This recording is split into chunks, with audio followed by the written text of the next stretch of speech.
네, 안녕하세요. 1월 26일 월요일 짱목과 말씀 수다의 시간입니다. 오늘 주시는 말씀은 여호수아 11장 10절부터 15절까지의 내용의 말씀입니다. 하나님 말씀을 보시겠습니다.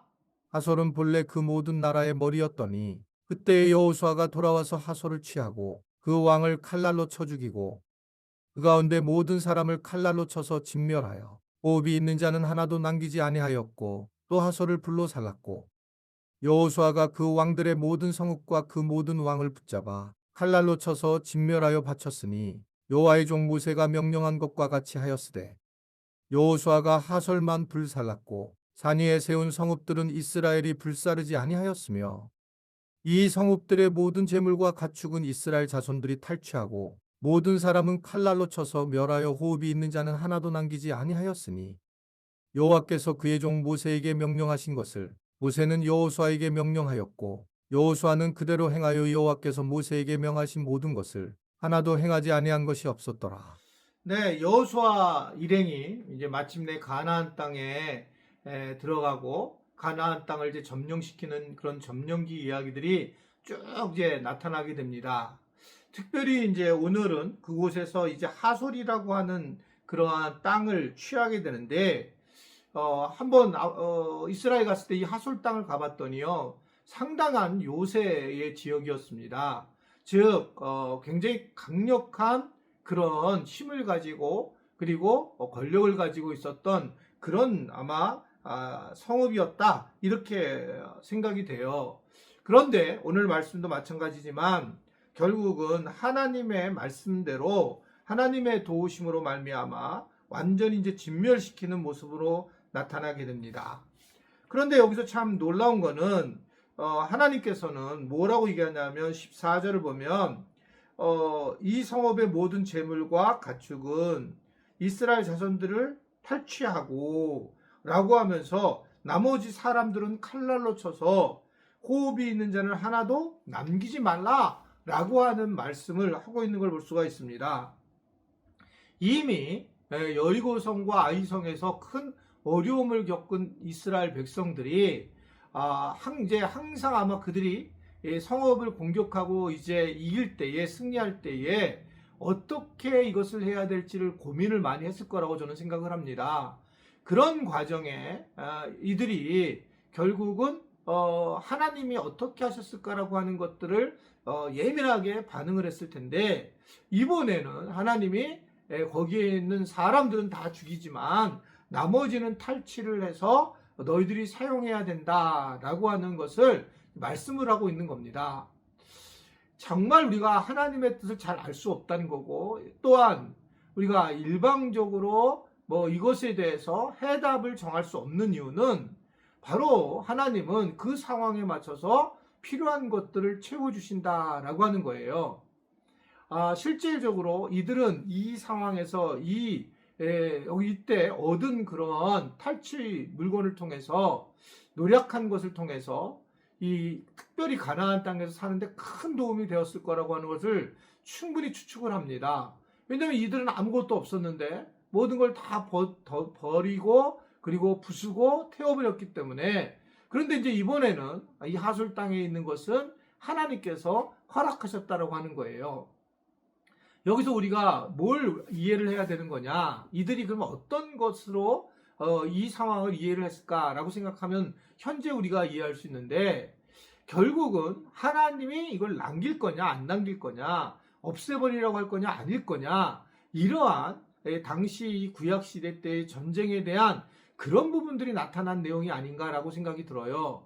그런 걸 보면 분명히 하나님이 먹고 하나님이 먹이고 우리에게 마시고 하는 것이 하나님이 하신다라고 하는 아마 이들은 실질적인 그런 생각을 하게 된 겁니다.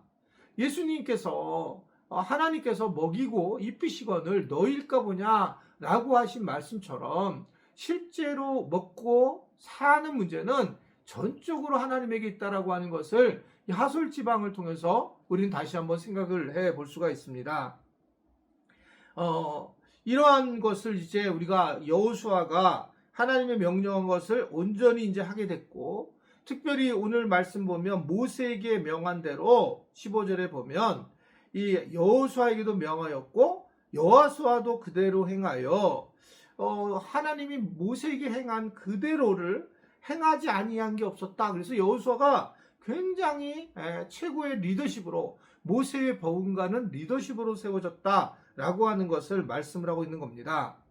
결국은 여호수아는 모세를 통해 받은 명령을 하나님의 말씀으로 온전히 그걸 받아들이고 순종을 했다라고 하는 거예요.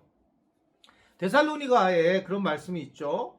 바울에게 한 말씀이지만 사람의 말로 듣지 않고 하나님의 말씀으로 받았을 때에 그 말씀이 우리 가운데 역사한다라는 것이 데살로니가전서 2장 13절의 말씀에 이제 나와 있어요.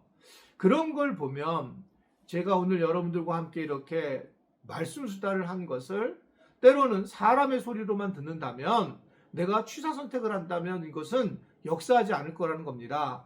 제가 하나님은 아니지만 제가 이제 성경 말씀을 이렇게 풀어서 전할 때에 이 말씀을 하나님의 말씀으로 받아들이게 되면 이 말씀이 힘이 되지만, 이것도 뭐 목사님이 그냥 하시는 말씀이구나 라고 생각하면 이것은 우리에게 역사하지 않는다, 우리를 영혼을 흔들어 놓지 않는다라는 것입니다. 그래서 우리가 이 설교를 들을 때에 철저하게 어떤 사람의 말이 아니라 하나님의 말씀으로 듣는 것이 굉장히 중요하다. 저도 이제 설교를 하면서 제가 다른 모르겠습니다. 목회자들하고 다른 점이 있다면 제 스스로가 설교의 은혜를 받으려고 꼭 하고 있고, 그리고 또 뭐 일반적으로 전하는 말씀이 가능한 안 하려고 조금 더 틈새를 바라보고 말씀을 이제 준비하고 있고, 가장 중요한 거는 저의 삶에 경험된 말씀들을 예화로 가능한 사용하려고 하지, 제가 이제 뭐 설교 중에 뭐 미국의 무슨 뭐 로버트 케네디 때 또는 링컨 때 뭐 이런 예화를 제가 안 하잖아요. 죽은 예화라고 생각하는 겁니다. 내 삶에 이 말씀이 어떻게 와 있는지 이것이 훨씬 더 중요하다라고 하는 것을 생각해 볼 수가 있는 것입니다. 그래서 그런 말씀을 준비해서 나눌 때에 저는 우리 교인들이 정말 하나님의 말씀으로 이걸 각각이 다르게 받아들여서 하나님의 어떤 놀라운 그런 영적인 힘을 만났으면 좋겠다라는 생각을 하게 됩니다. 이 말씀 수다에서도 정말 하나님의 말씀이 달고 감사하다라고 하는 그런 고백들이 나오게 되게 하시고, 제가 나타나는 건 아니에요. 그 하나님의 말씀을 만나는 것이 얼마나 중요한가를 알고 그 말씀대로 우리 이 땅에서 살아가는 우리 지체들이 될 수 있게 되기를 바랍니다. 기도하겠습니다. 하나님 아버지, 오늘도 이러한 귀한 말씀에 따라서 반응하게 하시고, 특별히 하나님의 말씀으로 받아들여 이 땅에서 세상이 흔들릴 때에 주님 말씀만을 바라보고 살아가도록 도와주시기를 원합니다.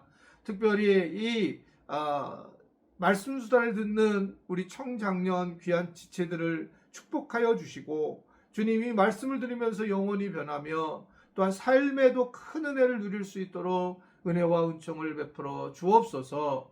예수님의 이름으로 기도드리옵나이다. 아멘.